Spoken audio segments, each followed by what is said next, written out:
Kanguva review 7 sense plus Magadheera with added crunch. Suriya comeback ఫిల్మ్రా చింపేస్త cinema అని ఇంత హైప్ ఇచ్చి ఇన్ని ప్రమోషన్లు చేస్తుంటే నిజంగానే కంటెంట్ ఉందిరా బాగుంటుంది అనుకున్నా కానీ కంటెంట్ తప్ప అన్నీ ఉన్నాయండి ఇక్కడ. 7 సెన్స్లో మెమరీ ట్రాన్స్ఫరు, మగధీరాలో మళ్ళీ పుడతావరా భైరవా అన్నట్టు నీ రుణం తీర్చుకుంటారా పులోవా అని వీడు.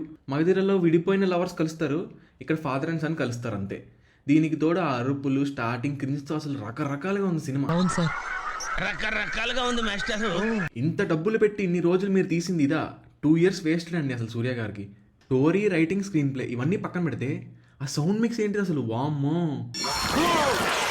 బీజిఎం, అరుపులు, ప్రతి ఒక్కడు కంగా అని ఊరికే అరుస్తూ ఉంటాడు. నిజంగా చెవులు అయితే పేలిపోయండి. సినిమాలో నాకు చాలా కొన్ని నచ్చాయి. ఒకటి సూర్య యాక్టింగ్ ఈ రోల్లో బాగా చేశారు అనిపించింది. బట్ క్యారెక్టర్కే స్కోప్ అండ్ ఎమోషనల్ డెప్త్ లేకపోవడం వల్ల ఎంత చేసినా సరే మనకు అంత ఇంపాక్ట్ఫుల్గా అయితే ఏం అనిపించలేదు. ఇంకా ఈ ట్రైబల్ విలేజ్లో సెట్స్ ఇంకా కాస్ట్యూమ్స్ అవి బాగా చేశారు, ఒక రియల్ ఫీల్ అయితే వచ్చింది మనకి. ఇంకా నాకు మూవీ మొత్తంలో కొంచెం ఇంట్రెస్టింగ్ అనిపించింది ఏదైనా ఉందంటే అది ఆ స్టార్టింగ్లో కంగువా ట్రైబ్ వాళ్ళని తీసుకెళ్ళి మోసం చేసి చంపేసే సీన్ అండ్ అక్కడ ఫైట్ ఒకటి కొంచెం బాగా అనిపించింది. ఇవి తప్ప మిగతా సినిమా మొత్తం అస్సాం వెళ్ళిపోయింది అంతే. స్టోరీ ఏంటంటే ఏదేదో అవుతూ ఉంటుందండి, ఎవరికి ఒక మోటివ్ కానీ కాన్ఫ్లిక్ట్ కానీ ఏం ఉండదు. బేసిక్గా ఒక రోమన్ ఎంపరర్ ఉంటాడు, వాడు వీళ్ళ 5 ఐలాండ్స్లో ఒకటి కావాలనుకుని కంగువా ఐలాండ్ సెలెక్ట్ చేసుకుంటాడు. సో వీళ్ళని చంపేయడానికి వేరే ట్రైబ్ వాళ్ళు హెల్ప్ అడుగుతారు. ఇంకా ఈ ట్రైబల్స్ అందరూ కొట్టుకోవడం, డిక్లేర్ చేయడం, ఏం జరిగినా సరే హీరోగాడు అందరినీ వేసేస్తూ ఉంటాడు. అది అంతే సినిమా. ఇంకొక చిన్నపిల్లడు ఉంటాడు, వాడికి కంగువాకి ఫాదర్స్ అంటే బాండ్ క్రియేట్ చేద్దాం అనుకుంటారు.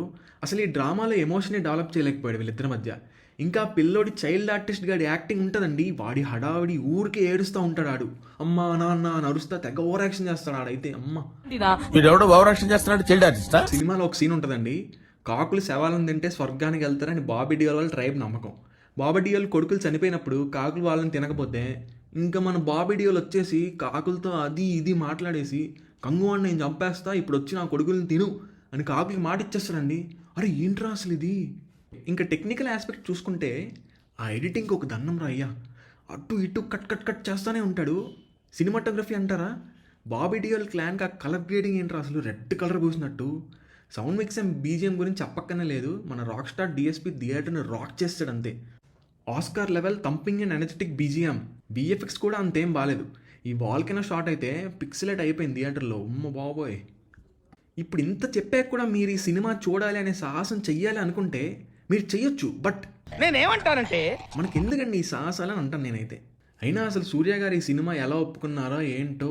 ఇంకా డైరెక్టర్ అయితే ఆ ఇష్టం వచ్చినట్టు తీసేసాడు అనమాట సినిమా. కాకపోతే ఒకటి నచ్చింది, రీసెంట్ ట్రెండ్ని ఫాలో అవుతూ పార్ట్ 2 అని కూడా ప్లాన్ చేస్తున్నారు.